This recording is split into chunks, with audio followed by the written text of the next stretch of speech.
না খেয়ে দিন প্রচারের কাজে নিজেকে দিয়েছ বিলি। তায়েফের কাফিররা চিহ্ন নাই আলো, দুষ্টু ছেলেদের পিছু দিল লেলি। পাথরের আঘাতে ক্ষত বিক্ষত হই, সারা শরীর থেকে রক্ত ঝরে। হে রাসূল তোমাকে ভুলি আমি কেমন করে। আল্লাহুম্মা সাল্লি আলা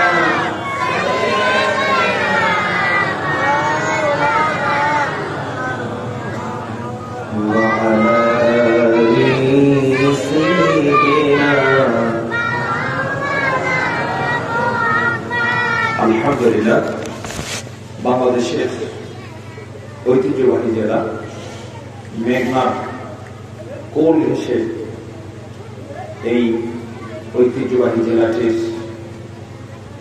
কমলনগর, পাটোয়ারিপাড়া, চোরপাগলা আল আমিন ইসলামিক ফাউন্ডেশনের 10ম বার্ষিক তাফসীরুল কোরআন মাহফিলের দেখতে দেখতে দিনব্যাপী আয়োজনের আমরা এই অধিবেশনে এসে উপনীত হলাম। এই অধিবেশনে উপস্থিত রয়েছেন অত্র অঞ্চলের প্রখ্যাত আলেমে দ্বীন, বিশিষ্ট শিক্ষাবিদ এবং সদ্য বিদায়ী হাজিরহাট হামিদিয়া ফাজিল ডিগ্রি মাদ্রাসার সুযোগ্য সম্মানিত অধ্যক্ষ, হাজার হাজার আলেমের উস্তাদ, হাজার হাজার ছাত্র ছাত্রীর প্রিয় উস্তাদ জনাব আলহাজ হযরত মাওলানা জায়েদ হোসেন আল ফারুকী সাহেব, আতাআল্লাহু আমরাহু ওয়া বারাকাল্লাহু ফি হায়াতি। সকলে বলুন আল্লাহুম্মা আমিন। মঞ্চে উপবিষ্ট রয়েছেন বিদগ্ধ আমন্ত্রিত সম্মানিত মেহমানবৃন্দ, উলামায়ে কেরাম। আমার আগে কথা বললেন সিদ্দিকিয়া কুদ্দুসিয়া খানকা শরীফের পীর সাহেব অন্ধ হাফেজ হযরত মাওলানা বাকিবিল্লাহ সাহেবজাদা কুদ্দুসিয়া দরবার শরীফ। তার আগে কথা বলেছেন হাফেজ সৈয়দ তারেক মাহমুদ, শিক্ষার্থী, মেধাবী ছাত্র, মদিনা ইসলামী বিশ্ববিদ্যালয়, সৌদি আরব। আরো কথা বলেছেন বিদগ্ধ উলামায়ে কেরামগণ। ইনশাআল্লাহ আলোচনা আমার পরেও আরো চলবে। তো এই আমার এই পর্বে উপস্থিত সুযোগ্য সম্মানিত উলামায়ে কেরাম সহকারে আমার সামনে উপবিষ্ট এই মাহফিলটার মূল আকর্ষণ, যাদের জন্য এই পবিত্র আয়োজন, সেই প্রিয় সম্মানিত মুরব্বিয়ানে কেরাম, কলিজার টুকরা যুবক ভাইয়েরা, শিশু এবং কিশোরেরা, সুপ্রিয় ছাত্র বন্ধুগণ, পর্দার অন্তরালের আমার সম্মানিতা মা এবং বোনেরা, স্বেচ্ছাসেবক বৃন্দ, আইন শৃঙ্খলার দায়িত্বে নিয়োজিত সম্মানিত বন্ধুগণ, সকলকে আমি আবারও সালাম দিচ্ছি। আপনারা সালাম গ্রহণ করুন। আসসালামু আলাইকুম ওয়া রাহমাতুল্লাহি ওয়া বারাকাতুহু। শুরুতেই মহান আল্লাহ সুবহানাহু ওয়া তাআলা লাখ শুকরিয়া আদায় করছি এজন্য যে গত একটি বছরের বেশি সময় জুড়ে বাংলাদেশ সহকারে বিশ্বময় করোনার আক্রমণ চলছে, প্রাদুর্ভাব চলছে। এমন আক্রমণ বিশ্ব শক্তিগুলো, বিশ্বের সেরা সেরা রাজনীতিবিদরা থমকে গিয়েছে। ইটালির মতো খ্রিস্ট জগতের বলা চলে আইডল একটা দেশ, সেই দেশের রাষ্ট্রপতি গত বছরে যখন হাজার হাজার প্রতিদিন করোনা আক্রান্ত হয়ে মারা যাচ্ছিল তার দেশের লোক, এক পর্যায়ে আত্মসমর্পণ করেছে মহান আল্লাহর কাছে। সে বলতে বাধ্য হয়েছে আমাদের আর কোনো ক্ষমতা থাকলো না, করার কিছু নাই, এবার আকাশের দিকে তাকিয়ে আছি, তিনি যা করেন তাই হবে। সে প্রেক্ষাপটে আল্লাহ সুবহানাহু ওয়া তাআলা আমাদের মতো এত ক্ষুদ্র, এত অনুন্নত দেশের ছোট ছোট নাগরিকদেরকে শান্তিতে রেখেছেন, এখনো নিরাপদে রেখেছেন, সুস্থ রেখেছেন। এই নিয়ামতটা কি ছোট নিয়ামত না অনেক বড়? এই নিয়ামতে আমরা খুশি না বেজার? এই খুশি হয়ে মন ভরে সকলে মিলে পড়ছি আলহামদুলিল্লাহ। আমার সাথে বলুন রব্বানা লাকাল হামদ হামদান কাসীরান তাইয়িবান মুবারাকান ফীহি সুবহানাল্লাহি ওয়া বিহামদিহি সুবহানাল্লাহিল আযীম। আমরা মন ভরে আল্লাহ তাআলা শুকরিয়া আদায় করে নিলাম। আবার বলে নিচ্ছি আলহামদুলিল্লাহ। মাইকম্যান কে আছে, সাউন্ড আর একটু বাড়াতে হবে, ইকো থাকলে ইকো দেয়। সম্মানিত হাজির, আমরা আলোচনার দিকে মনোনিবেশ করতে চাই। সকলে বলেন ইনশাআল্লাহ। আমি আপনাদের খেদমতে মহাগ্রন্থ আল কোরআন আল হাকীমের একটি গুরুত্বপূর্ণ সূরা, আমার আপনার কলিজার টুকরা নবী জনাবে মুহাম্মদ মুস্তাফা সাল্লাল্লাহু আলাইহি ওয়াসাল্লামের নামের সূরা সূরা মুহাম্মদের 15 নম্বর আয়াত তেলাওয়াত করেছি। আল্লাহ তাআলা যদি আমাকে তৌফিক দেন, আপনাকেও যদি শোনার জন্য কবুল করেন, আমরা এই আয়াতটাকে সামনে রেখে নির্ধারিত একটা সময়ের জন্য কিছু কথা বলবো এবং শুনবো। সকলে মিলে মন খুলে বলুন ইনশাআল্লাহ। আমার সাথে একটু দোয়া করুন সুবহানাকা লা ইলমা লানা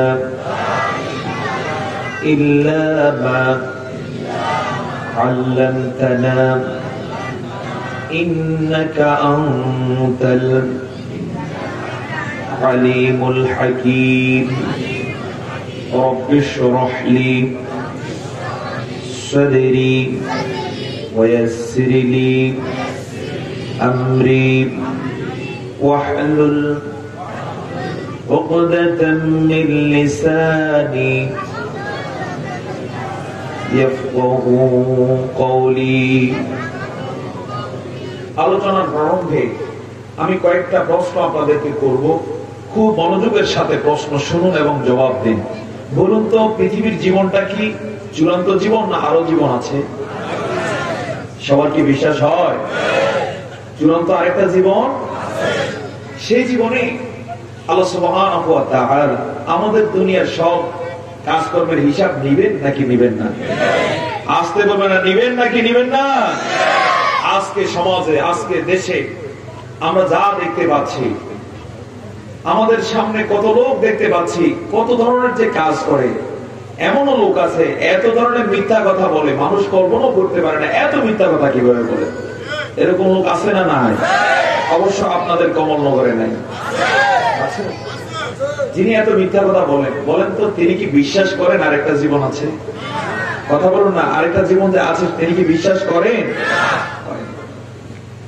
আমার বন্ধুগণ, সেক্ষেত্রে আমরা নির্দ্বিধায় বলতে পারি আমাদের সমাজের যত লোক আছে সবাই আরেকটা জীবন যে আছে এটা বিশ্বাস। কিন্তু পৃথিবীর সবকিছু, পৃথিবী ছাড়া, পৃথিবীর চৌহদ্দ পেরিয়ে আমরা যদি তাকাই মহাশূন্যের দিকে, আমরা যদি তাকাই আমাদের চোখের সামনে যা সৃষ্টি আছে তার দিকে, সবাই প্রমাণ দিচ্ছে আরেকটা জীবন আছে না নাই? আসতে বলবেন না, আছে না নাই? আমার বন্ধুগণ, সেই জীবনটা এত গুরুত্বপূর্ণ এবং এত অবশ্যম্ভাবী যে আল্লাহ রাব্বুল আলামিন সেই জীবনের থিওরি পেশ করেছেন এইভাবে। কোরআনুল কারীমে সূরা দুহার মধ্যে আল্লাহ তাআলা বলেন, ওয়ালাল আখিরাতু খায়রুল লাকা মিনাল উলা। জোরে জোরে বলুন আল্লাহু আকবার। ওয়ালাল আখিরাতু, অবশ্যই অবশ্যই আখিরাত, খায়রুল লাকা মিনাল উলা, তোমার জন্য উত্তম, মিনাল উলা, প্রথমটার চেয়ে। এই প্রথমটার ব্যাখ্যা হলো এই দুনিয়ার জীবন, আর এই দুনিয়ার জীবনের চেয়ে অনেক বেশি দামি এবং গুরুত্বপূর্ণ উত্তম হলো আখিরাতের জীবন। ওই জীবন এত বড় এত দীর্ঘস্থায়ী, এত ব্যাপক। আল্লাহ নবী সাল্লাল্লাহু আলাইহি ওয়াসাল্লাম তুলনা দিয়েছেন এভাবে, তোমাদের কেউ যদি মহাসাগরের মধ্যে একটা সুই চুবায়, কি চুবায়? সুই চিনেননি কি? একটা সুই যদি মহাসমুদ্রের মধ্যে, মহাসাগরের মধ্যে কেউ ভিজায় অথবা চুবায়, বের করে আনার পরে সুয়ের ছিদ্রাংশ, এই ছিদ্রাংশে যেই পরিমাণ পানি ধরলো, এতটুকু হলো মাত্র দুনিয়ার জীবন। আর যে বিশাল সমুদ্রের জলরাশি, তার চেয়ে অনেক বড় হলো আখিরাতের জীবন। অথচ বিশাল একটা জনগোষ্ঠী আজকে এতটুকু জীবন নিয়ে ব্যস্ত, মহাব্যস্ত। কথা বলো ঠিক না? সেক্ষেত্রে আমি প্রশ্ন করতে চাই, গুরুত্ব দেওয়া দরকার এই দুনিয়ার জীবনকে না আখিরাতকে? আসতে বলবেন না, দুনিয়াকে না আখিরাতকে? এই আখিরাতকে গুরুত্ব দিতে গিয়ে যদি কখনো রক্ত দেয়া লাগে, কখনো জীবন দেয়া লাগে, আমরা কি দিতে রাজি? কারা কারা রাজি? হাত তোলা লাগে দেখান।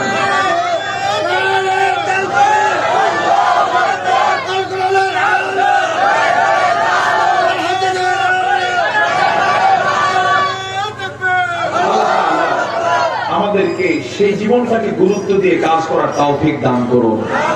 সেক্ষেত্রে বুঝার জন্য বলছি, কমলনগরবাসী, আলোচনা অনেক হয়েছে, আরো হবে, কিন্তু বুঝার জন্য বলছি, সেটা হলো আদৌ কি আমরা আখিরাতকে গুরুত্ব দিচ্ছি? একটু প্রশ্ন করা দরকার। কেন? সুয়ের যে ছিদ্রাংশ, এখানে কতটুকু পানি ধরবে বলুন না? কতটুকু ধরতে পারে? 1 পন, আধা পন, 1 কেজি? কি পরিমাণ ধরবে? হ্যাঁ, খুবই সামান্য নাকি? কতটুকু হবে এই সামান্য তুলনা? 1 ফোঁটা ধরুন, 1 ফোঁটা, 1 ফোঁটা এক তলায় রাখুন, এক পাল্লায় রাখুন, আরেক পাল্লায় গোটা মহাসমুদ্রকে দেন, তাহলে কোন পাল্লাটা ভারী? ওই সামান্য 1 ফোঁটাটা নাকি? এখন যদি গুরুত্ব দিতে হয়, যদি রক্ত দিতে হয়, যদি জীবন দিতে হয়, 1 ফোঁটার জন্য না, গোটা মহাশূন্যের জন্য বা গোটা মহাসাগরের জন্য, বলেন তো? আজকে অসংখ্য অগণিত লোকে কথাটাই বোঝে না। কথা বলো ঠিক না? না বোঝার কারণে এই শ্রেণী করছে কি? চুরি, ডাকাতি, মিথ্যে কথা, হত্যা, ধর্ষণ, প্রতারণা, জনগণের সম্পদ লুণ্ঠন, এরপরে ক্ষমতার চেয়ার জবরদখল করো।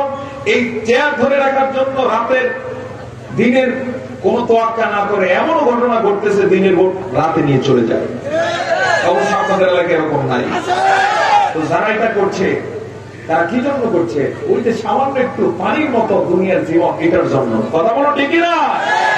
এই শ্রেণীটা আজকে এই কারণে খেয়ে হারিয়ে ফেলছে, কি করবে না করবে দিশাহারা। অথচ আমার বন্ধুগণ, আখিরাতের জীবন এত গুরুত্বপূর্ণ। আল্লাহ তাআলা নিজেই বলছেন, তোমার জন্য আখিরাতের জীবনটাই হলো সর্বশ্রেষ্ঠ। শুধু তাই নয়, এরপর আল্লাহ তাআলা বলে দিচ্ছেন, ওয়ালা সাওফা ইউতিকা রাব্বুকা ফাতারদা, অচিরেই তোমার রব তোমাকে এমন ভাবে দান করবেন। বিশেষ করে দুনিয়াকে গুরুত্ব না দিয়ে আখিরাতকে গুরুত্ব যারা দিবে, আখিরাতকে গুরুত্ব দেওয়ার কারণে যারা কোনদিন অন্যায়ের সাথে কম্প্রোমাইজ করবে না, অসত্যের সাথে কোনদিন কম্প্রোমাইজ করবে না, প্রয়োজনে রক্ত দেয়া লাগলে রক্ত দিয়ে দিবে, জীবন দেয়া লাগলে জীবন দিয়ে দিবে, যেমনটা দিয়েছেন হযরতে হামজা, যেমনটা দিয়ে দিয়েছেন হযরতে সুমাইয়া রাদিয়াল্লাহু তাআলা আনহা। প্রয়োজনে তাদের মতো রক্ত দিয়ে, জীবন দিয়ে, ওই আখিরাতকে গুরুত্ব দিয়ে দুনিয়ার জীবনটাকে ইতি জানিয়ে দিবে। এমন যারা পারবে, আল্লাহ তাআলার বক্তব্য হলো, তোমাকে এমন ভাবে সেদিন দেয়া হবে, তুমি সন্তুষ্ট হয়ে যাবা। আল্লাহু আকবার। এই কারণে আল্লাহ রাব্বুল আলামিন কোরআনুল কারীমে যে 30টা পারা আছে, এই 30 পারার যদি হিসেব করা হয়, ঐতিহাসিকদের বক্তব্য হলো কোরআনুল কারীমে 30 পারার প্রায় 10 পারা আল্লাহ তাআলা আখিরাত সম্পর্কে নাজিল করেছেন। কয় পারা? তার মানে হলো 3 ভাগের 1 ভাগ কি সম্পর্কে? অথচ কোরআনের পরিচয় হলো, কোরআনুল কারীম এমন একটা কিতাব যার মধ্যে ব্যক্তি, পরিবার, সমাজ, রাষ্ট্র, বিশ্ব, রান্নাঘর থেকে বঙ্গভবন শুধু নয়, জাতি সংঘ পর্যন্ত কিভাবে চালাতে হবে সবকিছুর সুস্পষ্ট দিক নির্দেশনা সহকারে আল্লাহ নাজিল করেছেন আল কোরআন। এত কিছু কোরআনে থাকার পরেও আল্লাহ রাব্বুল আলামিন ওই আখিরাতকে এত গুরুত্ব দিয়েছেন, 3 ভাগের 1 ভাগ তিনি নাজিল করেছেন কি বিষয়ে? কি বিষয়ে? আখিরাত বিষয়ে। আর আখিরাতের চিন্তা যিনি করেন, আখিরাতের চেতনা যিনি লালন করেন, ওই মানুষটাই শুধুমাত্র কেবলমাত্র ভালো মানুষ হতে পারে। এছাড়া যত ভালো মানুষের পরিচয় পায় সবগুলো হলো ধোঁকাবাজ আর প্রতারক। কথা বলো ঠিক না?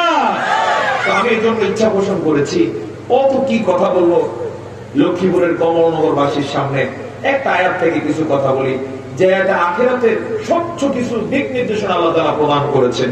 এই কারণে আমি সূরা মুহাম্মদ কোরআন আল কারীমের 47 নম্বর সূরা 15 নম্বর আয়াতটি তেলাওয়াত করেছি। আসুন আমরা তেলাওয়াতকৃত আয়াতের আলোচনায় মনোনিবেশ করি। আমার সাথে কণ্ঠ মিলিয়ে সবাই পড়ুন। আউযু বিল্লাহি মিনাশ শাইতানির রাজীম। বিসমিল্লাহির রাহমানির রাহিম। মাসালুল জান্নাতিল্লাতী উ'িদাল মুত্তাকুনা ফীহা আনহারুম মিন মাইন গায়রি আসিন ওয়া আনহারুম মিন লাবানিন لم يتغير طعمه وأنهار من خمر لذة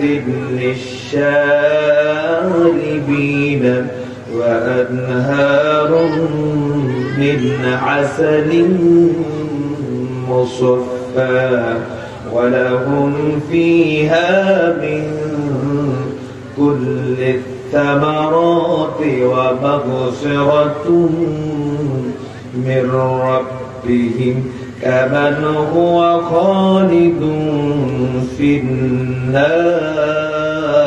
النار كمن هو خالد في النار وسقوا ماء حميما فقطع أمعاءهم الله أكبر। বিতাড়িত মরদুদ শয়তান থেকে আল্লাহর কাছে পানাহ চাই। পরম করুণাময় অতি দয়ালু আল্লাহর নামে শুরু করছি। মাসালুল জান্নাত, জান্নাতের উপমা হলো, উদাহরণ হলো, আল্লাতী, যেই জান্নাতটা ওয়াইদাল মুত্তাকুন, মুত্তাকিদের জন্য ওয়াদা করা হয়েছে। কাদের জন্য ওয়াদা? কাদের জন্য? মুত্তাকিদের জন্য যে জান্নাতের ওয়াদা করা হয়েছে তার উপমা হলো, উদাহরণ হলো, ফিহা আনহারুম মিন মাইন গায়রি আসিন। ওই জান্নাতের মধ্যে একটা নদী থাকবে, যেই নদীটা হবে স্বচ্ছ সুমিষ্ট পানি। কার কথা? আসতে বলবেন না, কার কথা? আনহারুম মিন মা, যেই নদী থাকবে, মাইন এমন পানি, গায়রি আসিন, যার স্বাদ গন্ধ কিছু পরিবর্তন হবে না, স্বচ্ছ সুমিষ্ট শরবতের মিঠা পানি। وأنهار من لبن لم يتغير طعمه, আর সেখানে নদ নদী থাকবে, মিন লাবানিন, দুধের, লাম ইয়াতাগায়্যার তা'আমুহু, সেটার স্বাদও কোনোদিন পরিবর্তন হবে না। ওয়া আনহারুম মিন খামরিন লাযযাতিল লিশ-শারিবিন, আরো নদ নদী থাকবে, সেই নদ নদী হবে মিন খামরিন, মদের। কিসের হবে? আসতে বলবেন না, কিসের হবে? মদের, চিনেননি মদ? মদের হবে লাযযাতিন লিশারিবিন, এত চমৎকার সে মদ হবে, শুধু স্বাদ আর স্বাদ। যারা পান করবে স্বাদে গন্ধে মাতাল হবে না, বরং স্বাদে গন্ধে তারা তৃপ্তি অনুভব করবে। জোরে বলুন সুবহানাল্লাহ। ওয়া আনারুন, আরো নদ নদী আছে, মিন আসালিন মুসাফফা, স্বচ্ছ সুমিষ্ট মধুর, বিশেষ করে এমন মধু মুসাফফা, পিওর, পরিচ্ছন্ন। ওয়ালাহুম ফিহা মিন কুল্লি তামারাতি, শুধু নদ নদী সাগর আর মহাসাগর থাকবে বিষয়টা এমন নয়। এই দুনিয়ার জীবনে আমেরিকা থেকে শুরু করে জাপান পর্যন্ত, রাশিয়া থেকে শুরু করে অস্ট্রেলিয়া পর্যন্ত যত দেশ আছে, যত বাগান আছে, সকল দেশ মহাদেশ জুড়ে বাগান জুড়ে যত ধরনের ফল হয়, জান্নাতে এর চেয়ে অনেক বেশি ফল ফলাদি আল্লাহ তাআলা অবশ্যই তাদেরকে দিবেন। ওয়ামাগফিরাতুম মির রাব্বিহিম, শুধু তাই নয়, তাদের রবের পক্ষ থেকে ক্ষমার ঘোষণা থাকবে। কার কথা? শুধু তাই নয়, এবার বিপরীত ধর্মী যারা হবে, মুত্তাকি যারা হতে পারবে না, তাদের জন্য কোনো আয়োজন আছে না নাই? আসলে বলবে না আছে নাকি নাই? যারা পরকালকে বিশ্বাস করবে না, তাদের জন্য আল্লাহর কাছে কোনো ব্যবস্থা আছে না নাই? কি ব্যবস্থা আছে? কামান হুয়া খালিদুন ফিন্নার ওয়াসুকু মাআন হামিমা। নাউযুবিল্লাহ। আল্লাহ তাআলা বলেন কামান হুয়া, যারা জান্নাতি হয়ে যাবে তারা কি এমন হবে নাকি? খালিদুন ফিন্নার, যারা চিরস্থায়ী জাহান্নামে হয়ে যাবে, জাহান্নামের মধ্যে থাকবে।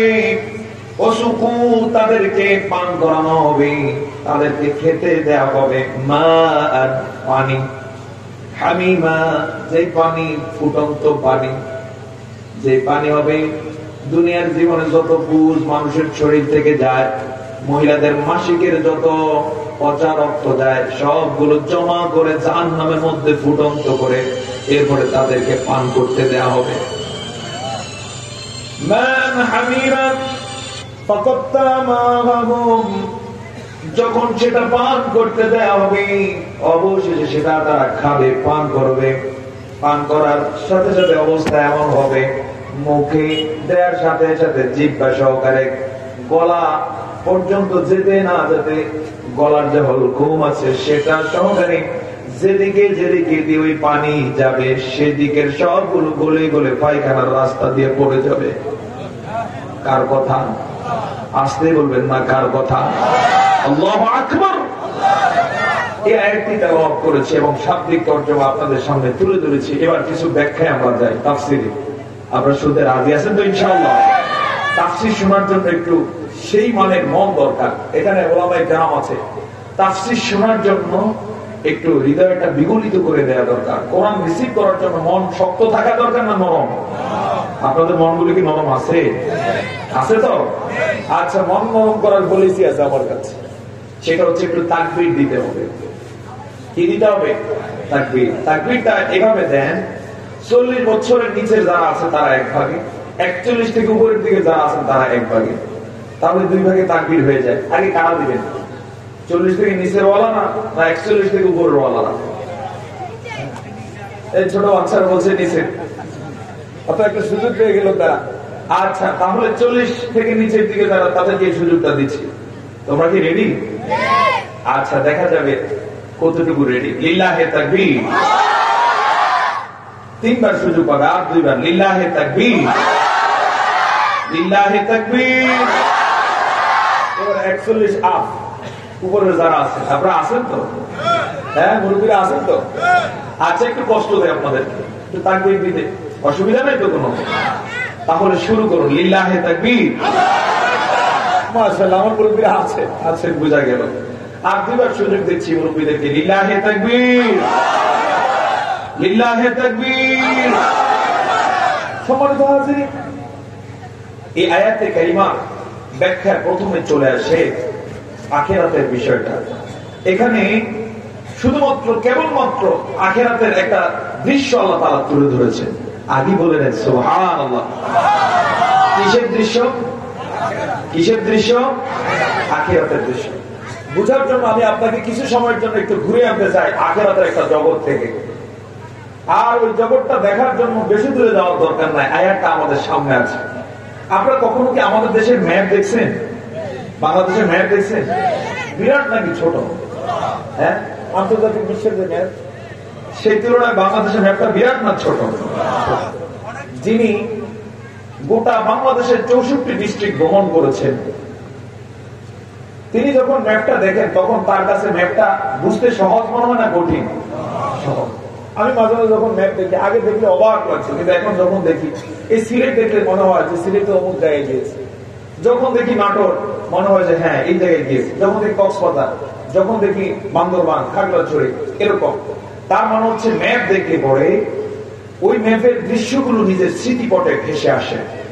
এখন আমরা কেউ কি এখনো বড়কালে গেছি? কথা বলো না, গেছি? তবে আমাদের তো অসংখ্য আত্মীয় স্বজন চলে গেলে জান্নাত। একটু হিসেব করুন না, আপনার যে আব্বাজান, যাকে পৃথিবীতে সবচেয়ে বেশি ভালোবাসতেন আপনি, সেই বাবা কোথায়? কোথায় বাবা? আখিরাতের জীবনে চলে গেছে। আপনার যেই দাদা আপনাকে তার জীবনের চেয়েও বেশি ভালোবেসেছে, কোথায় আজকে সেই দাদার হিসেব করুন, দেখতে পাবেন আখিরাতের জীবনে চলে গেছেন। আল্লাহু আকবার। শুধু দাদা পর্যন্ত নয়, দাদা আর আব্বা, তার আব্বা, তার আব্বা, এভাবে করে করে যদি আমরা আমাদের পূর্বসূরীদের ইতিহাস টানা শুরু করি, আদম আলাইহিস সালাম পর্যন্ত হাজার হাজার নয়, লক্ষ লক্ষ নয়, কোটি কোটি নয়, হাজার কোটি মানুষ অন্ধকার কবরে শুয়ে আছে। সুবহানাল্লাহ। তো তারা কোথায়? আখিরাতের জীবনে। কোথায়? আখিরাতের জীবনে। আর ওই আখিরাতের প্রথম সিঁড়িটাই হলো কবর। এখন তারা কোথায়? সেখানে আছেন। তবে সেটারও দুইটা অপশন, হয় ইল্লিগিন আছেন কেউ, অথবা সিজ্জিনে। ইল্লিগিনে কারা আছে? যারা দুনিয়ার জীবনে থাকতে আখিরাতকে গুরুত্ব দিয়ে তার দুনিয়াটাকে সুন্দরভাবে পরিচালনা করেছেন, লক্ষ্য স্থির করেছেন আখিরাত, কাজ করেছেন দুনিয়ায়। তারা চলে গেছেন সবাই কবরে, কিন্তু তাদের ঠিকানা হলো কোথায়? কথা বলুন না, কোথায়? ইল্লিগিনে। পক্ষান্তরে দুনিয়াকে অনেক মূল্যায়ন করেছে, মূল্যায়ন করতে গিয়ে আখিরাতকে বরবাদ করে দিয়ে এখানের সুখ কি সুখ মনে করেছে, এখানের ব্যথা কি ব্যথা মনে করেছে, এখানের চেয়ার কি চেয়ার মনে করেছে। এমন যারা মনে করেছে বাঁচতে পারে না কবরের জিন্দেগিতে, আছে তারা বরজকে, আছে তারা সিজ্জিনে, যে সিজ্জিনে থাকে জাহান্নামীদের রূহগুলো। জোরে বলুন না, নাউযুবিল্লাহ। তো সম্মানিত হাজির, এই অবস্থা সেখানে প্রাইমারি স্টেজে চলমান রয়েছে। এখন আমি আপনাদেরকে যে আয়াতে কারিমা তেলাওয়াত করে অর্থ সহকারে শোনালাম, এই আয়াতে কারিমা আল্লাহ তাআলা পরকালের জীবনের একটা স্মৃতি, পরকাল জীবনের একটা ম্যাপ চমৎকার ভাবে তুলে ধরেছেন।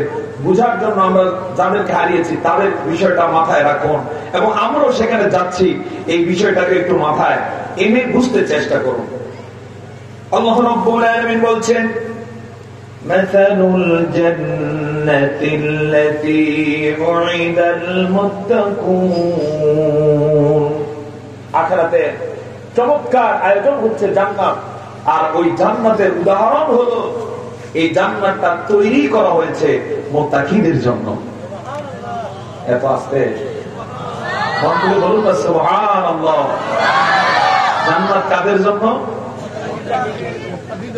কিন্তু এখানে আল্লাহ তাআলা মুমিনও বলেন না, এখানে আল্লাহ তাআলা কোন দলের নামও বলেন না যে আমি বিএনপি করি আমার জন্য জান্নাত, কিংবা বাংলাদেশের প্রেক্ষাপটে আমি আওয়ামী লীগ করি, বা আন্তর্জাতিক প্রেক্ষাপটে আমি ইন্ডিয়ান কিংবা বাংলাদেশি বা আমেরিকান, আমার জন্য জান্নাত না। জান্নাত শুধুমাত্র কেবলমাত্র তৈরি করা হয়েছে কাদের জন্য? আসতে বলেন কেন? সবার জন্যই তো আমি কথা বলছি। কাদের জন্য? মুত্তাকিদের জন্য। এবার মুত্তাকির পরিচয় কি জানা আছে আপনাদের? মুত্তাকির পরিচয়টা প্রথম আমি কোরআন থেকে দিচ্ছি, খুব খেয়াল করুন। মুত্তাকির পরিচয় দিতে গিয়ে আল্লাহ রাব্বুল আলামিন কোরআনুল কারীমের সূরা বাকারা শুরু করেছেন এভাবে, আলিফ লাম মিম الكتاب لا ريب فيه هدى للمتقين الذين يؤمنون بالغيب ويقيمون الصلاة ومما رزقناهم ينفقون والذين يؤمنون بما أنزل إليك وما أنزل من قبلك وبالآخرة هم يوقنون আল্লাহ তাআলা মুত্তাকিদের পরিচয় দিতে গিয়ে বলেন আলিফ লাম মিম যালিকাল কিতাব, সেটা এমন একটা কিতাব লা রাইবা ফীহি, যাতে বিন্দু মাত্র সন্দেহ নাই। সেই কিতাবটা হলো হুদাল লিল মুত্তাকিন, যারা মুত্তাকি তাদের জন্য পথ প্রদর্শক। জোরে জোরে বলুন সুবহানাল্লাহ। এখানে একটা প্রশ্ন থেকে যায়, কিসের পথ প্রদর্শন করে?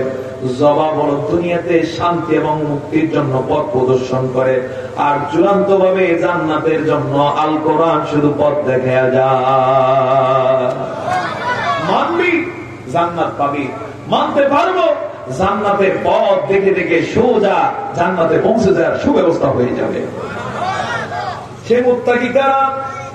আল্লাহ তাআলা নিজ জবানে বলছেন, এক নম্বরে হলো আল্লাযীনা ইউমিনুনা বিল গায়ব, যারা অদৃশ্যের প্রতি বিশ্বাস রাখে। কিসের প্রতি? অদৃশ্য। এই অদৃশ্যের এক নম্বরে হলেন আল্লাহ। আল্লাহকে দেখা যায় নাকি? আমরা দেখছি কিনা? তবে সৃষ্টির যেদিকে তাকাই সেদিকের ওই সৃষ্টি প্রমাণ দেয় আল্লাহ আছেন নাকি নাই। আসতে বলবেন না, আছেন নাকি নাই? তাকে দেখা যায় না কেন? একটা প্রশ্ন করতে পারেন। জবাব হলো আমাদের চোখের যে পাওয়ার, চোখের যে জ্যোতি, এই জ্যোতি দিয়ে আল্লাহকে দেখে চোখ হারানো ছাড়া চোখ ধরে রাখা সম্ভব না। জোরে বলুন সুবহানাল্লাহ। শুধু চোখ না, দুনিয়ার কোন মানুষ যদি কোনদিন আল্লাহকে দেখতো, গোটা ওই চোখ সহকারে মানুষটা জ্বলে পুড়ে ছাই ছাই হয়ে যেত। বলতে পারেন হুজুর এরকম উদাহরণ আছে কিনা? জবাব হলো হযরত মুসা আলাইহিস সালামের ক্ষেত্রে সর্বোৎকৃষ্ট উদাহরণ। মুসা আলাইহিস সালাম যখন টানা 40 দিন আল্লাহর সাথে দুর্বারে কথা বললেন, এই 40 দিনের কথাবার্তায় তিনি এত মজা পেয়েছেন, ওই কথায় তিনি এত তৃপ্ত হয়েছেন, পাগলের মতো হয়ে গেলেন। এক পর্যায়ে 40 দিন পর্যন্ত শুধু বারবার চেয়েছেন আল্লাহকে একটু দেখা যায় কিনা। সর্বশেষে আল্লাহর কাছে বললেন, ও আল্লাহ, তোমার সাথে কথা বলে এত মজা, এত তৃপ্তি, দয়া করে তুমি আমাকে একটু দেখা দাও। আল্লাহ তাআলা বললেন, মুসা, দেখা সম্ভব নয়, যা শুনছো এই পর্যন্তই। কিন্তু বারবার যখন অনুনয় বিনয় করে আল্লাহর গোলাম, আল্লাহর পেয়ারা হাবিব, পেয়ারা নবী, অনেক দামি নবী, অনেক পাওয়ারফুল নবী মুসা আলাইহিস সালাম বারবার বলতেছিলেন, ওগো আল্লাহ একটু দেখা দাও। সাথে সাথে আল্লাহ রাব্বুল আলামিন তার সৌন্দর্যের যত চাদর আছে, সেখানে লক্ষ কোটি চাদর, এই চাদরের মাত্র একটা চাদর ওপেন করেছেন তুর পাহাড়ের দিকে। সেই চাদরটা ওপেন করে ধরলেন। ইতিহাস থেকে, কোরআন দিয়ে আমরা কি জানি, সেটা হলো সাথে সাথে মুসা আলাইহিস সালাম বেহুশ হয়ে গেলেন। ফাখাররা মুসা, মুসা বেহুশ হয়ে গেলেন। এবং যে তুর পাহাড়ে তিনি অবস্থান করছিলেন, গোটা তুর পাহাড়ে তাৎক্ষণিক নূরের আগুন লেগে যায়। আগুন একদিন দুই দিন নয়, দীর্ঘ সময় পর্যন্ত আগুন জ্বলতে থাকে। অবশেষে সেখানে যত পাথর ছিল, সেখানে যত মাটি ছিল, গাছ গাছালি ছিল, সব জ্বলে জ্বলে সব এমন অবস্থা হয়েছে যে আমরা যে সুরমা ব্যবহার করি, এরকম সুরমার মতো হয়ে যায়। দীর্ঘ সময় পর্যন্ত এভাবে চলতে থাকে। আল্লাহ রাব্বুল আলামিন শুধু একটু দেখি, তাৎক্ষণিক তার যে নূরের কভার সেটা ক্লোজ করে দেন। কিন্তু দীর্ঘ সময় পর্যন্ত পাহাড় জ্বলা থামে না। জ্বলতে জ্বলতে জ্বলতে জ্বলতে এক পর্যায়ে আল্লাহ তাআলা ইচ্ছে করেছেন তো আগুন নিভলো, থেমে গেল, সব কিছু জ্বলে ভস্ম হয়ে গেল। আল্লাহ রাব্বুল আলামিন দয়া হলো, দয়ার কারণে তিনি হযরত মূসা আলাইহিস সালামকে স্বাভাবিক করে দিলেন, হুঁশ ফিরিয়ে দিলেন। মূসা আলাইহিস সালাম হুঁশ ফিরে পাওয়ার সাথে সাথে স্মরণে পড়ে গেল একটু আগে কি ঘটনা ঘটেছে। কোন কথা না বলে তিনি তাৎক্ষণিক সিজদায় পড়ে গেলেন, ঘোষণা দিতে লাগলেন, ওগো আল্লাহ, এই চর্মচক্ষু দিয়ে দুনিয়ার কেউ তোমাকে দেখে সহ্য করতে পারবে না। আমার বন্ধুগণ, আল্লাহ তাআলা এত সুন্দর, তাকে দেখে কেউ সহ্য করতে পারবে না। এই কারণে পৃথিবীতে চাইলে তিনি দেখা দিতে পারতেন, এরপরও দেখা। তবে আল্লাহ যে দেখা দিবেন এই তথ্য আমাদের কাছে আছে না নাই? আল্লাহ দেখা দিবেন এই তথ্য আছে না না? দেখা দিবেন আল্লাহ। আল্লাহু আকবার বলুন না। জান্নাতে আল্লাহকে দেখতে আমরা কি রাজি? আমরা কি দেখতে চাই? আল্লাহকে দেখার জন্য আল্লাহ যা বলছেন তা মানতে কি তাহলে রাজি? কেন কেন রাজি? হাত তোলেন।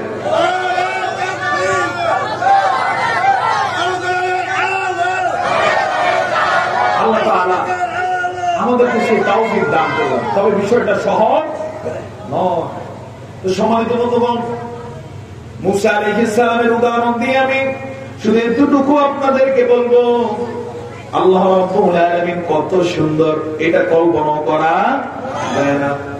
আল্লাহ তাআলা জান্নাতে যে আয়োজন রেখেছেন, এই আয়োজনের মধ্যে অন্যতম আকর্ষণ থাকবে জান্নাতে হুর আর গেলমানেরা।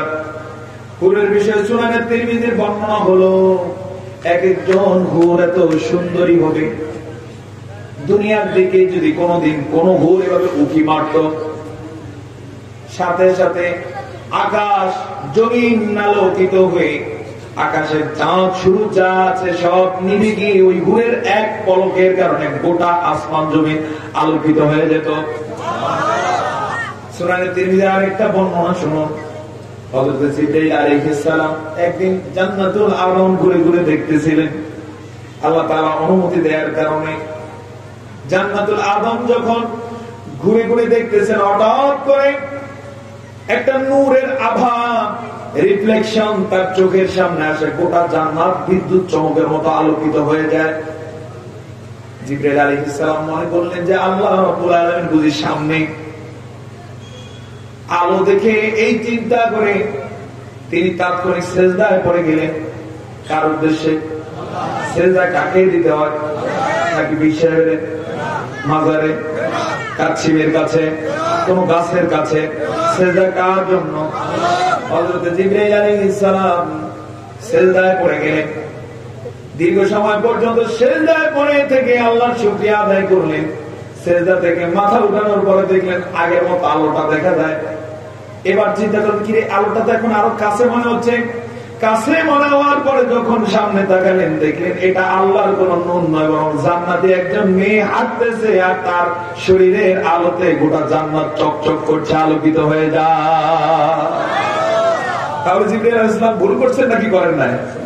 তিনি মনে করছেন কার আলো, কিন্তু সেটা একজন জান্নাতি রমণীর আলো। সুবহানাল্লাহ বলবেন না? জান্নাতে জানা যাবে এমন 72 জন স্ত্রী। সুনানে তিরমিজির বর্ণনা হলো এরকম সুন্দরী কমপক্ষে 72 জন স্ত্রী এক একজন জান্নাতি পুরুষকে আল্লাহ দান করবে। এখন এক্ষেত্রে বলতে পারেন, হুজুর তাহলে মহিলাদের কি অবস্থা হবে? হাদিসের ভাষ্য হচ্ছে সহিহ মুসলিমের বর্ণনা, সহিহ বুখারীর বর্ণনা, জান্নাতে যে 72 জন রমণী হবে, এই 72 জনের সর্দার আর সর্দারিনী হয়ে যাবে দুনিয়ার জান্নাতি যে মহিলারা হবে তারা। আল্লাহু আকবার বলবেন না? তাহলে দুনিয়ার মহিলা যারা জান্নাতি হবে তাদের চেহারা এর চেয়ে অল্প সুন্দর না অনেক সুন্দর হয়ে যাবে? এবার সব সুন্দর একত্র করলে পরে যেমন হবে, খেয়াল করো এটার তুলনা কেমন। কিন্তু জান্নাতে এভাবে শুধু নারী আর পুরুষেরা সুন্দর সুন্দরী হবে বিষয়টা এমন নয়। জান্নাতে থাকবে গেলমান, জান্নাতে থাকবে ছোট ছোট বাচ্চারা। ছোট ছোট বাচ্চাদের কথায় মানুষ খুব মজা পাবে। এমনকি সহিহ মুসলিমের বর্ণনা হচ্ছে, জান্নাতের মধ্যে যে বাচ্চারা থাকবে, দুনিয়ার যত বাচ্চা ছোট্টবেলায় ইন্তেকাল করেছে সবগুলো বাচ্চাকে আল্লাহ সুবহানাহু ওয়া তাআলা জান্নাতি পুরুষ আর নারীদের খেদমতের জন্য জান্নাতে দিয়ে দিবেন। তাদের বিষয়ে বর্ণনা হলো তাদেরকে দেখতে লু'লু ওয়াল ইয়াকুত, লু'লু আর ইয়াকুত পাথরের মতো মনে হবে। এই পাথর বলতে আমাদের দেশের ওই যে কালো পাথর সাদা পাথর এরকম নয়, তারা চকচক করতে থাকে। যার যার জায়গায় তারা ডিউটি করবে, সুন্দর সুন্দর কথা বলবে, যেখানে যাবে সালাম দিবে, জান্নাতীদের মন ভরে যাবে তাদের সালামে কথা।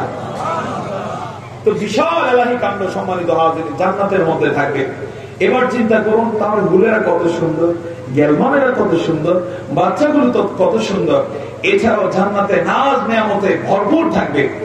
এত শত সহস্র লক্ষ কোটি আয়োজন যত সুন্দর একত্র করলে পরে এর চেয়ে হাজার কোটি সৌন্দর্য থাকবে আমার আপনার আল্লাহ তাআলা। এই কারণে যেদিন আল্লাহ তাআলা ঘোষণা দিবেন তোমাদেরকে আরেকটা নেয়ামত দেব, লোকেরা চিন্তা করবেন আল্লাহ আর কি দিবেন, সব তো পেলাম, সব পেলাম। সাথে সাথে আল্লাহ নবী সাইয়্যিদুনা মুহাম্মদুর রাসূলুল্লাহ সাল্লাল্লাহু আলাইহি ওয়াসাল্লাম আল্লাহ তাআলার কাছে আরজ করবেন, ওগো আল্লাহ, আমার উম্মতেরা এবং এর আগের যে উম্মতেরা জান্নাতি হয়েছে তারা জানে না এবার আপনি কি দান করতে চান। ওগো আল্লাহ, সেটা হলো আপনি কোরআনে ওয়াদা করেছেন দুনিয়ার মানুষেরা জানতো একদিন আপনি আমাদেরকে দেখা দিবেন। আমার মনে হয় ওগো আল্লাহ এবার সেই সময়টা হয়ে গেছে। সাথে সাথে সবার স্মরণে চলে আসবে জান্নাতে নাজ নিয়ামত পেয়ে অনেক কিছু মানুষ ভুলে যাবে, এটা স্মরণে চলে আসবে যে হ্যাঁ এমন একটা বিষয় তো ছিল। সাথে সাথে সবাই মিলে আরজি করবে, ওগো আল্লাহ এবার আপনাকে দেখতে চাই। আল্লাহ রাব্বুল আলামিন বিশাল আয়োজন করবেন, আর সে আযমের সামনের দিক থেকে আল্লাহ তাআলা নূরের পর্দাগুলো খুলে দিবেন। সেক্ষেত্রে সহিহ মুসলিমের বর্ণনা হলো অবশেষে মানুষেরা সরাসরি আল্লাহকে এমন ভাবে দেখতে পাবেন, ইন্নামা ইয়াতারা, মানুষ এমন ভাবে আল্লাহ রাব্বুল আলামিনকে দেখবে রাতের আকাশে পূর্ণিমার চাঁদ যেভাবে আমরা দেখি, বিশাল পূর্ণিমার চাঁদ, অথচ ছোট্ট চোখ দিয়ে দেখা যায় নাকি যায় না? আল্লাহ তাআলা সকলকে পূর্ণিমার চাঁদের মতো এভাবে দেখা দিয়ে দিবে। আল্লাহ তাআলা যখন দেখা মানুষেরা পেয়ে যাবে এমন ভাবে, এর আগে যে সুন্দরী সুন্দরী রমণীদের সাথে দীর্ঘ সময় মানুষ পার করতেছিল, সুবহানাল্লাহ, এরপরে জান্নাতি নাজ নিয়ামত গুলো ভোগ করতেছিল, আল্লাহকে এক পলক দেখার সাথে সাথে সবগুলো ভুলে গিয়ে পাগল পারা হয়েছিল, আল্লাহ তাআলার দিকে তাকিয়ে থাকবে। তো আমার বন্ধুগণ, মুত্তাকি যারা হবে সে আল্লাহ রাব্বুল আলামিনকে তারা না দেখে কি করবে? বিশ্বাস করবে। এই কারণে যেখানে যাবে সেখানেই সে স্মরণে রাখবে, কেউ না দেখুক, কে দেখতে পাচ্ছেন? আসতে বলবেন না, কে দেখতে পাচ্ছেন? তিনি যা কিছু কাজ করবেন কাকে ভয় করে করবেন? আল্লাহকে ভয় করে করবেন। যিনি যেখানেই থাকবেন না কেন, যারা মুত্তাকি তারা আল্লাহকে ভয় করে কাজ করবেন। সুবহানাল্লাহ।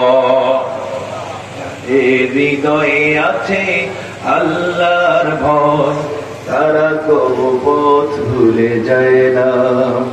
আল্লাহর প্রেম ছাড়াই দুনিয়া কারো কাছে কোনো কিছু চায় না। যাদের হৃদয়ে আছে আল্লাহর ভয়, তারা কবু পথ ভুলে যায় না। আল্লাহর প্রেম ছাড়াই দুনিয়া কারো কাছে কোনো কিছু চায় না। রাতের আধারে যারা সিজদাতে রয়, দু চোখের অশ্রুতে নদী যেন বয়। রাতের আধারে যারা সিজদাতে রয়, দু চোখের অশ্রুতে নদী যেন বয়। ছলনার হাত ছাড়ি যতই আসুক, পিছনে ফিরেও তাকায় না। যাদের হৃদয়ে আছে আল্লাহর ভয়, তারা তবু পথ ভুলে যায় না। আল্লাহর প্রেম ছাড়াই দুনিয়া কারো কাছে কোনো কিছু চায় না। আমার বন্ধুগণ, এক নম্বরে ঈমান রাখবে আল্লাহর উপরে। আল্লাহকে না দেখি তারা কি করবেন? বিশ্বাস করবেন। না দেখে আরো বিশ্বাসের বিষয় হলো আমরা আখিরাত দেখি নাই, না দেখে বিশ্বাস হলো আমরা ফেরেশতাদেরকে দেখি নাই। এরপর বিশ্বাস করা লাগবে নাকি লাগবে না? আমরা জান্নাত দেখি না, এরপর বিশ্বাস করা লাগবে নাকি লাগবে না? আল্লাহ তাআলা মুত্তাকিদের পরিচয় দিতে গিয়ে বলেন, আল্লাযীনা ইউমিনুনা বিল গায়ব। এক নম্বরে তারা গায়েবের প্রতি ঈমান আনবে। দুই নম্বরে হলো ويقيمون الصلاة তারা নামাজকে কায়েম করবে। নামাজকে কি করবে? কায়েম করবে। কায়েমের হলো দুটো অর্থ। এক নম্বর হলো 5 ওয়াক্ত নামাজ গুরুত্ব দিয়ে জামাতের সাথে আদায় করবে। সুবহানাল্লাহ। এরকম নামাজ পড়েন তো সবাই?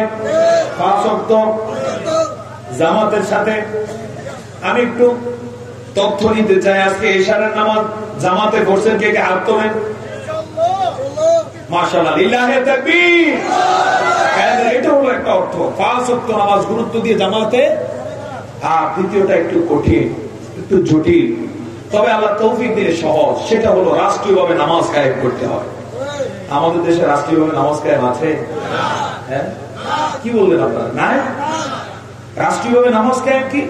সেটা হচ্ছে রাষ্ট্রপতি নামাজের বাস্তবায়নের জন্য তিনি রাষ্ট্রীয় ফেডে ঘোষণা দিবেন যে এখন থেকে আমাদের দেশে নামাজ কায়েম ঘোষণা দেওয়া হলো। এরপরে এই ঘোষণার আলোকে বঙ্গভবন থেকে শুরু করে রাষ্ট্রের একেবারে ওই যে সর্ব ছোট্ট অফিস যেটা, সেটা হলো হয়তোবা ওই যে পিয়নের অফিস, অথবা ওই যে চিঠি আদান প্রদান করে পোস্ট অফিস, এই পোস্ট অফিসের পিয়নের অফিস পর্যন্ত নামাজ যথাসময়ে জামাতবদ্ধ হয়ে সবাই আদায় করবে। আমাদের দেশে চলে? এরকম ভাবে নামাজ কায়েম হোক, আমরা কি তাহলে চাই? কারা কারা চাই? মাশাআল্লাহ, লিল্লাহি তাকবীর। তবে আমরা সবাই চাই, কিন্তু এখনো কায়েম হয় না। চাইলেই হবে? কথা বলুন, চাইলেই হবে? তাহলে কি করতে হবে? দাবি তুলতে হবে। রাষ্ট্রপতি বরাবরে যাদের চিঠি লেখার সুযোগ আছে, যাদের আবেদন করার সুযোগ আছে, হ্যালো বলার সুযোগ আছে, সামনে দাঁড়িয়ে জোর দাবি জানানোর সুযোগ আছে, সকলের কর্তব্য হচ্ছে যে রাষ্ট্রপতি সাহেব, আল্লাহ তাআলা নামাজ কায়েমের কথা বলেছেন ইমানদারের পরিচয় দিতে গিয়ে, মুত্তাকির পরিচয় দিতে গিয়ে, জান্নাত যারা পাবে তাদের পরিচয় দিতে গিয়ে। সুতরাং মুত্তাকির কাজ হচ্ছে নামাজ কায়েম করা। আপনি সেই কায়েমের ঘোষণা দেন, বলতে পারবেন নি? কত ঘোষণা তো আদায় করলেন যে রাস্তা দেওয়া লাগবে, ফুল দেওয়া লাগবে, নদী ভেঙে যাচ্ছে সুতরাং সেখানে ব্লক ফেলা লাগবে, এরকম অনেক দাবি তো জানাতে পারলাম। নামাজটা কি এর চেয়ে অল্প দামের না অনেক দামের? আসতে বলুন, অল্প না অনেক? সেই ঘোষণাটা আদায় করার জন্য চেষ্টা করা দরকার আছে না? না। কিন্তু কে আদায় করবে? এক্ষেত্রে সবচেয়ে বেশি দায়িত্ব হচ্ছে আমরা সরকারি দল যারা করি তাদের। কথা বলুন, ঠিক না? কারণ সরকার আছে কারা? সরকারি দলের লোকেরা। তো আমার বন্ধুগণ, মুত্তাকির দ্বিতীয় পরিচয় হলো মুত্তাকিরা নামাজকে কায়েম করবে। 3 নম্বর হলো বিম্মা রাযাকনাহুম ইউনফিকুন। আল্লাহ তাআলা যে রিজিক দান করেছেন তিনি বলছেন বিম্মা রাযাকনাহুম, আমি তাদেরকে যে রিজিক দিয়েছি, ইউনফিকুন, তার থেকে তারা ব্যয় করবে। আল্লাহ দেয়া রিজিক কার পথে ব্যয় হবে? এত আজকে কেন? কার পথে ব্যয় হবে? আল্লাহ দেয়া রিজিক যদি কেউ নেতার জন্য ব্যয় করে, নেত্রীর জন্য ব্যয় করে, তাহলে জবাব দেয়া লাগবে নাকি লাগবে না? আল্লাহ দেয়া রিজিক কার পথে ব্যয় করতে হবে? আল্লাহ দেয়া রিজিক আল্লাহর পথে ব্যয় করতে হবে। কেউ না করুক, যারা জান্নাত পাবে, মুত্তাকি হতে চায়, তারা সবাই এই কাজটাই করবে। তাদের দেয়া সব সম্পদ তারা আল্লাহর পথে ব্যয় করবে। এই বিষয়ে আল্লাহ তাআলা দলিল দিয়েছেন কুরআনুল কারীমের সূরা তাওবার 111 নম্বর আয়াতে তিনি বলেছেন, তিনি সেখানে ঘোষণা দিয়ে দিয়েছেন দুনিয়াতে যারা ঈমানদার তাদের থেকে তিনি তাদের রূহগুলোকে, তাদের মানগুলোকে কিনে নিয়েছেন জান্নাতের বিনিময়ে। সুবহানাল্লাহ। কিসের বিনিময়ে? কষ্ট হচ্ছে নাকি আপনাদের? কিসের বিনিময়ে? আল্লাহ তাআলা এভাবে বলেন, ইন্নাল্লাহা আশতারা মিনাল মুমিনিনা আনফুসাহুম ওয়া আমওয়ালাহুম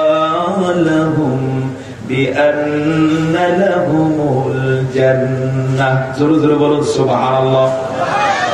আল্লাহ তাআলা বলেন, নিশ্চয়ই নিশ্চয়ই আল্লাহ তাআলা ইন্নাল্লাহা ইশতারা, কিনে নিয়েছেন মিনাল মুমিনিনা, মুমিনদের থেকে, আনফুসাহুম, 1 নম্বরে তাদের নফস, তাদের আত্মা কিনে নিয়েছেন।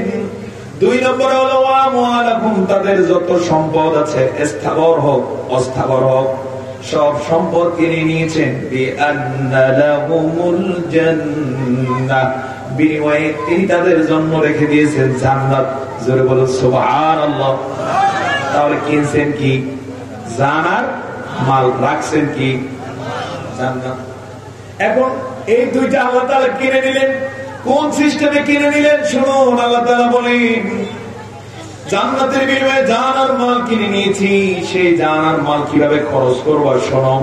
ইউকাতিলুনা ফি সাবিলিল্লাহি ফায়াকুতুলুনা ওয়া ইউকতালুন।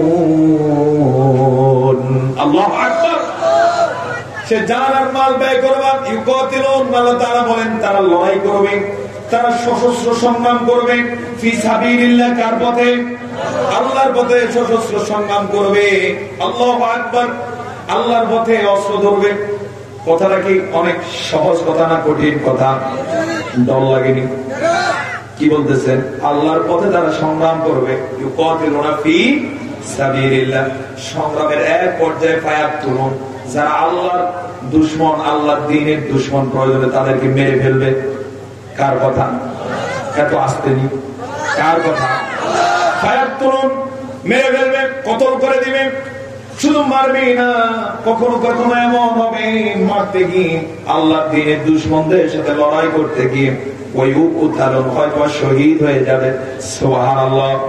এবার এর কাছে এসেছে যারা আল্লাহর পথে লড়াই করতে গিয়ে মানুষকে আল্লাহর দিকে ডাকার পরও যারা মানবে না, আল্লাহর দ্বীনকে বরং উল্টে তারা ধ্বংস করে দেওয়ার জন্য চক্রান্ত করবে নেতার নেতৃত্বে, তখন তারা আল্লাহর এই দুশমনদেরকে রুখে দাঁড়াবে। রুখতে গিয়ে যদি তাদের সাথে বিজয় লাভ করে, যারা বিজয়ী হন তাদেরকে বলে কি? গাজী। এরকম গাজী জীবন যারা যাপন করবে, তারা তার ইন্তেকাল পর্যন্ত আল্লাহর দ্বীন বিজয়ী করার জন্য সওয়াব পেতেই থাকবে, পেতেই থাকবে। আর যদি এমন হয়ে যায় আল্লাহর দ্বীনের দুশমনদের সাথে লড়তে গিয়ে শহীদ হয়ে যায়, আল্লাহ তাআলা গাজী বলে পরে যত খুশি তার চেয়ে অনেক বেশি খুশি হয়ে যান শহীদদের উপরে। যারা বলুন না সুবহানাল্লাহ। শহীদদের উপরে খুশি হয়ে তিনি বলেছেন দুই জায়গায়। এক জায়গায় বলেছেন ওয়ালা তাকুলু লিমান ইউকতালু ফি সাবিলিল্লাহি আমওয়াত বাল আহয়াউ ولكن لا تشعرون। সুবহানাল্লাহ। এই মাইকের সাউন্ড আবার কমে গেছে, একটু জিকির করি লা ইলাহা ইল্লাল্লাহ। তাহলে তো মাইক ছেড়ে দাও, এর আওয়াজ করতে সেটিং হয়নি, সেটিং হয়নি। এটা বলতো মিনিটে দিছে আর আমি এটা দিলে কানে আওয়াজটা আসছে, আওয়াজ আসে না, কানে আওয়াজ আসে না। কষ্ট হচ্ছে আপনাদের? হ্যাঁ, সাউন্ডটা এমন রাখতে হবে, সাউন্ডটা এমন রাখতে হবে। কষ্ট হচ্ছে তো, কথা বলতে তো কষ্ট হলে কিভাবে কথা বলবো? সময় তো বন্ধুগণ, তো আল্লাহর পথে যারা সংগ্রাম করে জীবন দিয়ে দেয়, আল্লাহ তাআলা বলছেন ওয়ালা তাকুলু, তোমরা তাদেরকে বলিও না, ওয়ালা তাকুলু লিমান ইউকতালু ফি সাবিলিল্লাহি আমওয়াত, তাদেরকে মরা বলিও না, বাল আহইয়া, বরং তারা জীবিত। সুবহানাল্লাহ বলবেন না? আমি আপনি হয়তো দেখি আল্লাহর পথে সংগ্রাম করে করে যারা ফাঁসির রশিদে ঝুলছে, অনেক রক্ত ঝরেছে, অনেক কষ্ট হয়েছে, আল্লাহ তাআলা বলেন তারা মরে নাই, বরং তারা জীবিত। আমার দেখা ঠিক না আল্লাহর কথা ঠিক?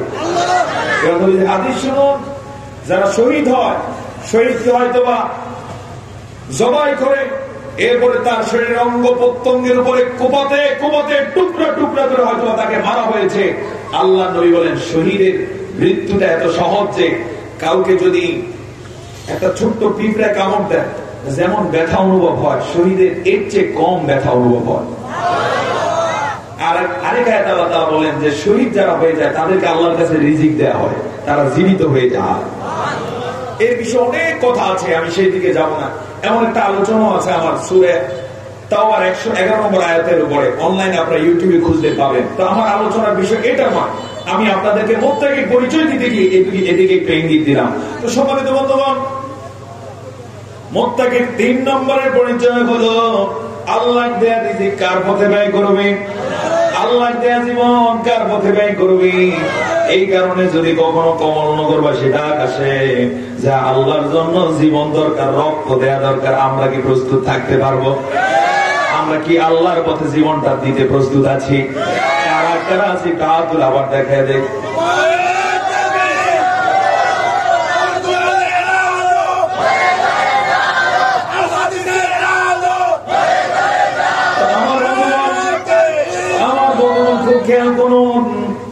কেউ না জীবন দে, কেউ না টাকা ব্যয় করো আর না করো, আল্লাহ জান্নাত যারা পেতে চায় মুত্তাকির খাতায় যারা নাম লিখিয়েছেন অবশ্যই সেটা তারা দান করবেন।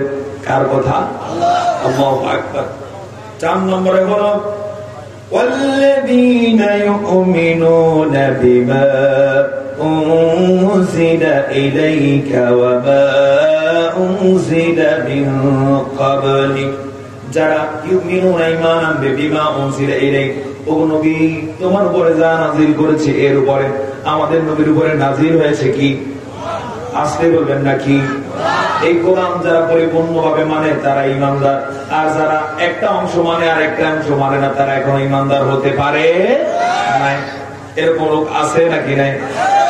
তারা ঠিকই নামাজের সময় আল্লাহর কথা মানে, কিন্তু যখন রাজনীতির বিষয় আসে যে রাজনীতিও করলে আল্লাহর জন্য করতে হবে, তখন বলে ইসলামের রাজনীতি নেই। হুজুরের সব কথা বলো ঠিক আছে, কিন্তু বলে হুজুর রাজনীতি আলাপ করিয়েন না। এরকম লোক আছে নাকি নাই? অবশ্য আপনাদের কমলনগরে নাই। এরকম যারা দোস্ত সাবধান, তুমি নিজের পায়ে কুড়াল মারতেছো, মূর্খ নেতার পিছনে ঘোরার কারণে নেতা কোথায় তোমাকে হাঁটাচ্ছে, কানে ধরে নাকে ধরে, তুমি টের পাও না। একটু কোরআন থেকে শোনো, এটা মুত্তাকির পরিচয় নয়। মুত্তাকির পরিচয় হলো والذين يؤمنون بما أنزل إليك, ও নবী তোমার উপরে যা কিছু নাযিল হয়েছে তারা সবাই তোমার সেই নাযিল করা বিষয়ের প্রতি ঈমান আনবে। এই ঈমানের বিষয় কি? ঈমানের বিষয় হলো কোরআনে আল্লাহ যা বলেছেন সত্য বলে মেনে নিয়ে কাজ করবে। সুবহানাল্লাহ। এবার বলুন, কোরআনে রাজনীতির কথা আছে নাকি নাই? অর্থনীতির কথা আছে নাকি নাই?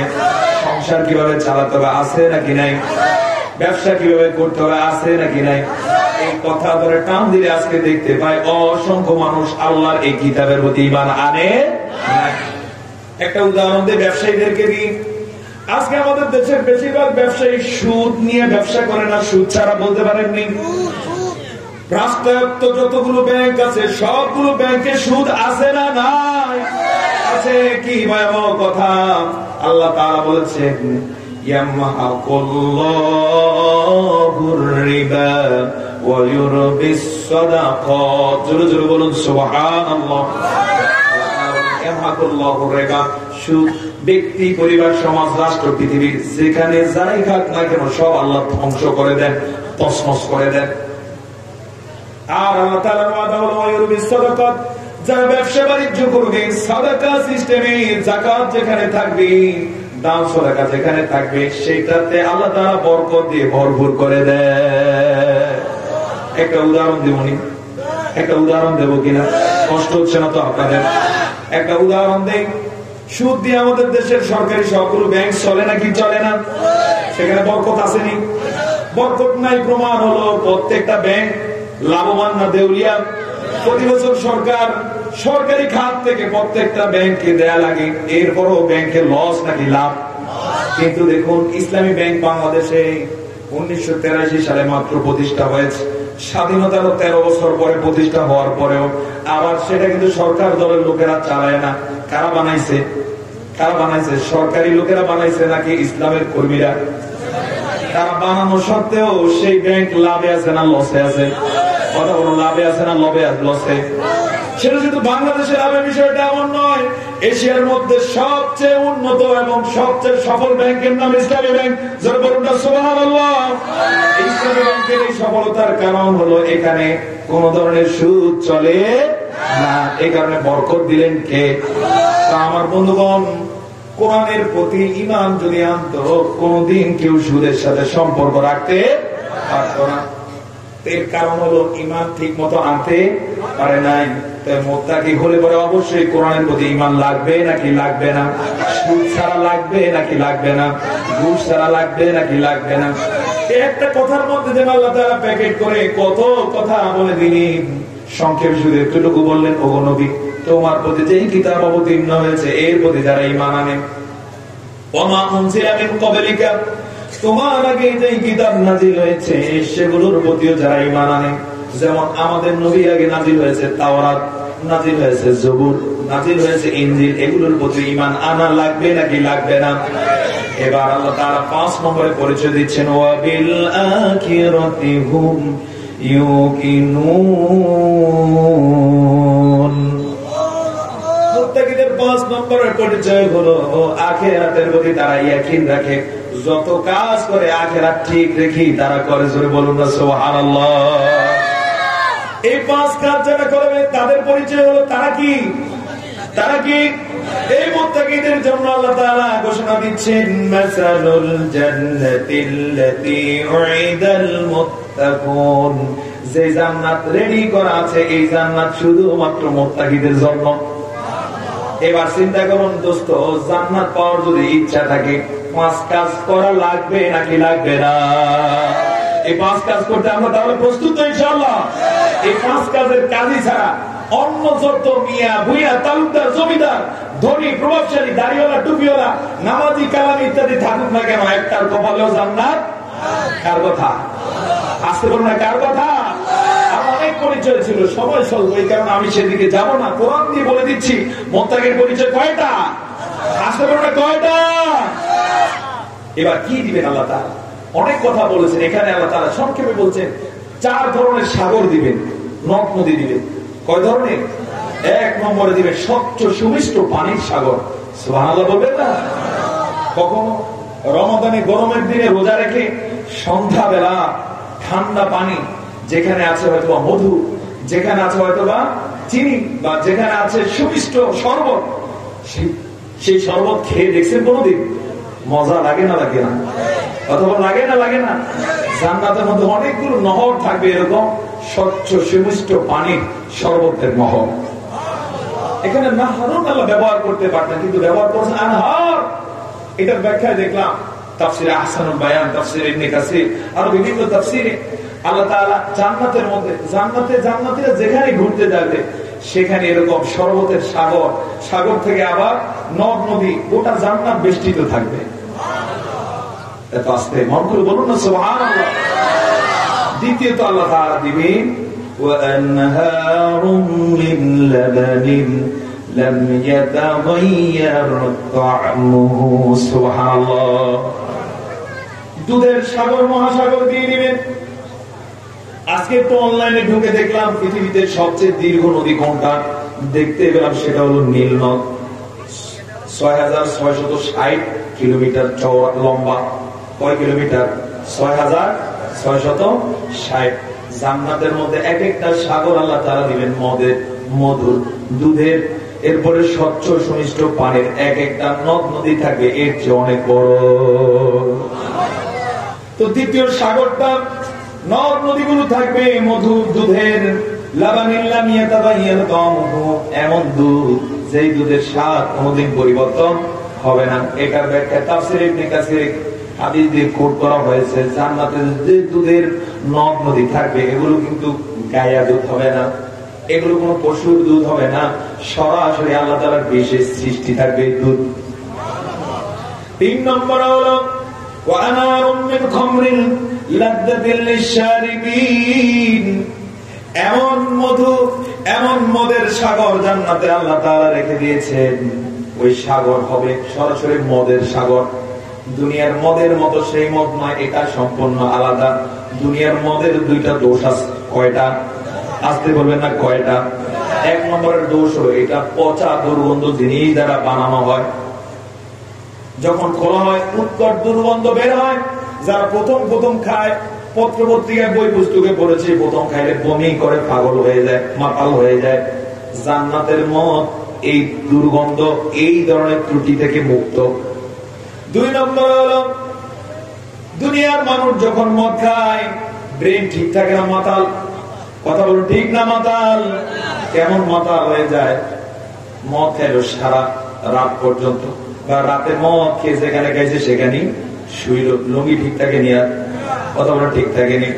ভোরবেলা কোনো মতেই হয়তো বা মাথায় একটু ঠিক হয়েছে, লুঙ্গিটা ঠিক করে বাসার দিকে আসে, স্বাভাবিক হবে না, ঢুলতে ঢুলতে বাসায় এসে দরজা নক করে, বউ দরজা খুলে দিছে, বউরে সালাম দিয়ে বলে, মা তুমি কি রাত্রে ঘুমাও নাই? এরকম ঘটনা আছে না নাই? জান্নাতের মদ এমন হবে না। আল্লাহ তাআলার ভাষায় ওয়ানারুম মিন খামরিন লাযযাতিল লিশশারিবিন, জান্নাতের মদের থেকে মুক্ত পবিত্র। জান্নাতে বোতলে বোতলে মদ দেওয়া হবে, বিষয়টা এমন নয়। মদের বিশাল বিশাল নদী থাকবে, নদীর আবার শাখা শাখা নদী থাকবে। গোটা জান্নাতে নদ নদী সাগর মহাসাগর থাকবে মদের। যত খাবে ততই মজা লাগবে, বরং জান্নাতি মদ খেলে পরে স্মৃতিশক্তি আরো বেড়ে যাবে। জান্নাতি মদের কথা আল্লাহ কেন বললেন? এর একটা ব্যাখ্যা হলো, খুব খেয়াল করুন, যারা দুনিয়াতে হারাম খাবে না, দুনিয়াতে মদ খাবে না, মাদক খাবে না, আমার কথা কি শুনতে পান? দুনিয়াতে যারা হারাম খাবে না, তারা যে দুনিয়াতে আল্লাহর আদেশ পালন করে হারাম খেলো না, এই কারণে আল্লাহ রাব্বুল আলামিন তাদেরকে আনন্দিত করার জন্য জান্নাতের মধ্যে 1 গ্লাস 2 গ্লাস রাখেন নাই, সাগর রেখে দিয়েছেন মদের। জোরে বলুন সুবহানাল্লাহ। আমার বন্ধুগণ, 4 নম্বরে হলো মধুর সাগর আছে, মিন আসালিন মুসাফফা, এমন মধু আল্লাহ তাআলা বলছেন স্বচ্ছ মধু, যে মধুর মধ্যে কোনোদিন মধু পোকার পা পাওয়া যাবে না। দুনিয়ার মধুর মধ্যে মধু পোকার পা আছে না নাই? এরপরে মধু আহরণ করতে গিয়ে বাসা ভাঙ্গা লাগে, বাসার বিভিন্ন অংশ মধুর মধ্যে পাওয়া যায় নাকি যায় না? জান্নাতেরটা হবে স্বচ্ছ। আল্লাহু আকবার। এটুকু বলে আল্লাহ তাআলা ক্ষান্ত দিতে পারতেন, ক্ষান্তি দিতে পারতেন, তা না দিয়ে তিনি বলছেন ওয়ালাহুম ফিহা মিন কুল্লি তামারাত, আরো সেখানে আছে যত ধরনের ফল আছে, সব ধরনের ফল। জোরে বলুন আল্লাহু আকবার। সম্মানিত হাজিরিন, এরপর আল্লাহ সুবহানাহু ওয়া তাআলা বলছেন সব ধরনের ফল সেখানে আছে না না? দেখুন, খুব খেয়াল করুন, খুব খেয়াল করুন, সময় নষ্ট যেন না হয়। আমরা এই মুহূর্তে যদি চাই যে এখন আমি একটু ফজলি আম খেতে চাই, খাওয়া সম্ভব আছে? কোন ব্যবস্থা আছে? জান্নাতে সব সময় সব ধরনের ফল নিয়োজিত। এত আজকে মন করে বলুন না সুবহানাল্লাহ। সহিহ মুসলিম, সুনানে তিরমিজি সহকারে বিশুদ্ধ হাদিসগুলোর বর্ণনা হচ্ছে সব সময় সব ফল। আপনি হাঁটতেছেন, মাথার সামনে ফল। আপনি বসছেন, আপনার চেয়ারের সামনে ফল। আপনি ঘুমোচ্ছেন, আপনার সেখানে ফল। সকালে খাবেন একরকম, দুপুরে খাবেন আরেক রকমের মজা, সন্ধ্যায় খাবেন আরেক রকমের মজা, বন্ধুদের সাথে খাবেন এক রকমের মজা, আজকে খাচ্ছেন এক রকমের মজা, কালকে খাবেন আরেক রকমের মজা। এক একটা খেজুর হবে, আল্লাহু আকবার, নবী করিম সাল্লাল্লাহু আলাইহি ওয়াসাল্লাম বলেছেন মোটকির মতো এক একটা বড় হবে। সুনানে তিরমিজির আরেকটা বর্ণনা হলো এক একটা 12 ফুট লম্বা হবে। এই খেজুরের বর্ণনা দিতে গিয়ে আল্লাহ নবী বলেছেন এটা হবে দুধের চেয়েও সাদা, মধুর চেয়েও মিষ্টি। এটার গোড়া এক রকমের স্বাদ, মাথা এক রকমের স্বাদ, মাঝে এক রকমের স্বাদ। সুবহানাল্লাহ বলবেন না? সেই ধরনের সব ধরনের ফল আল্লাহ জান্নাতে রেখে দিয়েছে। শুধু তাই নয়, এরপরে জান্নাতে রয়েছে আল্লাহ তাআলার বক্তব্য ছিল মাগফিরাতুম মির রাব্বিহিম, রবের পক্ষ থেকে ক্ষমা। আমাদের রব কে? এত আস্তে মন করে বলুন কে? আল্লাহু আকবার। রবের পক্ষ থেকে ক্ষমা রয়েছে।